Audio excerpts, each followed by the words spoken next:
चाहते हैं कि हम सब सेट पे रहें तो हंसी मजाक करके रहें, खेल के रहें, मिल के रहें एक दूसरे से। हर हर गंगे हमारी फिल्म को आप लोग आशीर्वाद दीजिए। और भोजपुरी इंडस्ट्री में हमारे जितने भी भाई हैं, जितने भी कलाकार हैं, जे अच्छा मेहनत करे, जे भी अच्छा फिल्म बनावे, वो चाहे मेल हो या फीमेल, मेल स्टार हो या फीमेल स्टार हो, कोई अच्छा काम करे, आप सब उसको आशीर्वाद दीजिए, दुलार दीजिए, प्यार दीजिए।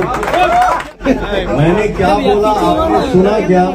मैंने क्या बोला कि चाहे फीमेल स्टार हो या मेल स्टार हो, केहू के अगर अच्छा मेहनत हो के आप लोग आशीर्वाद दीजिए, अपन प्यार बरसाई जाए। बिल्कुल हमारे छोटे भाई की फिल्म है जिसका नाम है खेसारी लाल यादव, ठीक है।